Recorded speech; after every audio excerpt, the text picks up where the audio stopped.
भूस्वरूपा forms producer company Chapda का उद्घाटन समारोह मध्य प्रदेश सरकार के कृषि मंत्री कमल पटेल के मुख्य आतिथ्य में कलश पूजन व फीता काटकर कार्यालय का शुभारंभ किया गया, जिसमें विशेष अतिथि बागली विधायक पहाड़ सिंह कन्नौजे, कृषि विज्ञान केंद्र देवास के मुख्य अधिकारी Ashok Kumar Dikshit, SADO Bagli, block horticulture अधिकारी बागली, जिला कृषि अधिकारी Dewas Chauhan madam, ICICI foundation की प्रोजेक्ट मैनेजर सुश्री अर्पिता शामल व डेवलपमेंट अधिकारी ज्ञान प्रकाश शर्मा सहित भारतीय किसान संघ के पदाधिकारी उपस्थित रहे।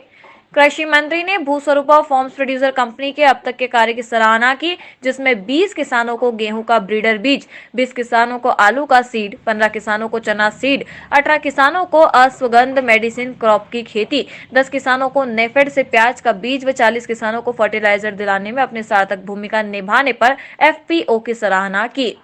इस सारे प्रयास में ICICI फाउंडेशन का FPO के गठन, रजिस्ट्रेशन, संचालन में हर स्तर पर सपोर्ट प्राप्त हुआ है। यह FPO आगामी प्लानिंग में seed grading, packing, marketing, processing में किसानों की हेल्प करेगा। आलू की चिप्स यूनिट लगाकर किसानों को आलू की मार्केटिंग व प्रोडक्ट में हेल्प करेगा। कोल्ड स्टोर वेयर हाउसिंग में हेल्प करेगा। मेडिसिन क्रॉप तुलसी, अश्वगंध, मोरिंगा की नर्सरी व उत्पादन, प्रोसेसिंग व मार्केटिंग करेगा।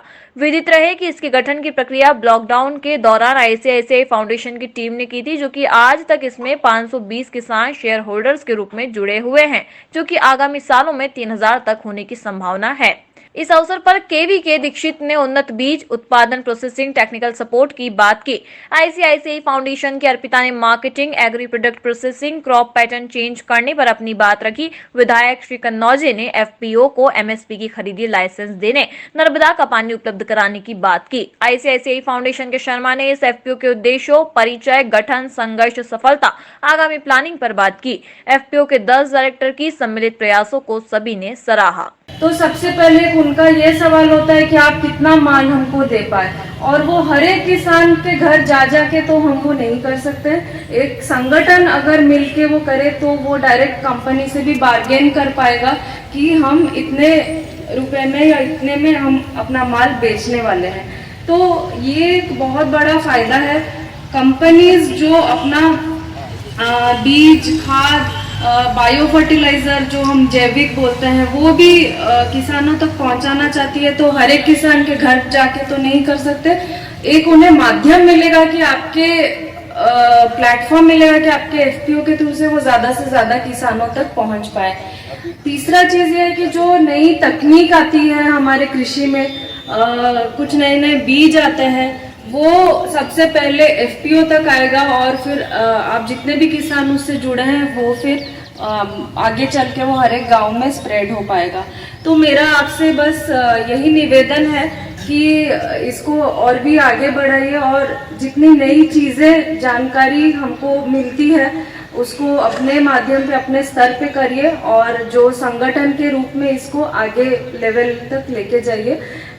और अभी का, क्योंकि अभी शुरुआत हुआ है, हमको बहुत ज्यादा लोगों तक इसको पहुंचाना है, बताना है लोगों को कि भूस्वरूपा भी एक FPO है यहाँ पे। और कहीं ना कहीं हमको जो भी समर्थ का उदाहरण दे रहे थे उससे भी आगे जाना है। कहीं ना कहीं बाहर के राज्यों से लोग आके जैसे यहाँ से कुछ सीख के जाए, उस लेवल तक हमको बनाना है।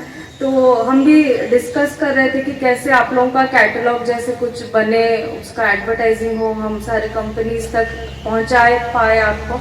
तो आगे चल के हमको ये भी प्लानिंग करनी पड़ेगी, और आप सबका उसमें सहयोग चाहिए। धन्यवाद। बड़े बड़े एक्सपोर्टर से, निर्यातकों से चर्चा की। मैंने कहा आप लोग टमाटर, प्याज क्या रेट में खरीदते हो? बोले 30 रुपए में प्याज और 40 में टमाटर। एक रेट का माल खरीदते हैं हम लोग। मैं कहा हमारा किसान का तो 2 रुपए और 4 रुपए बिक रहा है, तो किसान से सीधे क्यों नहीं खरीद सकते हो आप? बोले साहब किसान ग्रेडिंग नहीं करता, वो व्यापारी ग्रेडिंग करता। किसान मेहनत करता 3 महीने, जब जाकर फसल होती है, दिन में, रात में, ठंड में, गर्मी में, सांप, बिच्छू, गोया, बिजली का करंट किसान को लगे, लेकिन ग्रेडिंग करने में हमको तकलीफ आती है। जैसे कोई खत्म होता है उसको फेंक के आते हैं, जला के आते हैं, वो जल्दी पंच लकड़ी दे के आते हैं। ऐसे किसान मेहनत खूब करता है, लेकिन जब फसल बेचने जाता है तो जैसे कोई मरा हुआ उसको फेंक के आए से फेंक के आते, जो भाव बिकी आता है।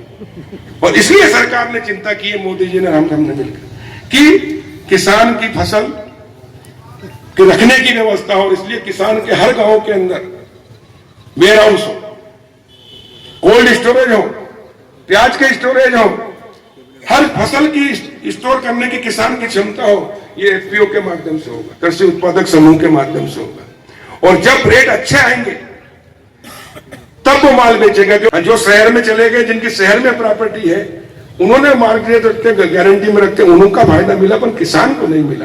किसान सिर्फ खेती करो, खाद, बीज, दवाई, पानी, मोटर, इंजन, हार्वेस्टर तक लोन ले सकते हो, लेकिन कोई अगर वो फूड प्रोसेसिंग, आलू की चिप्स बनाना चाहे, टमाटर का सॉस बनाना चाहे, कोई भी फैक्ट्री डालना चाहे, उसके लिए लोन नहीं मिलता था, लेकिन अब मिलेगा। और अब जाके जब मिलेगा तो किसान खेती भी करेगा। अब खेती करने के लिए मजबूर नहीं होगा, खेती तो करेगा ही, लेकिन वो खेती के साथ व्यापार भी करेगा।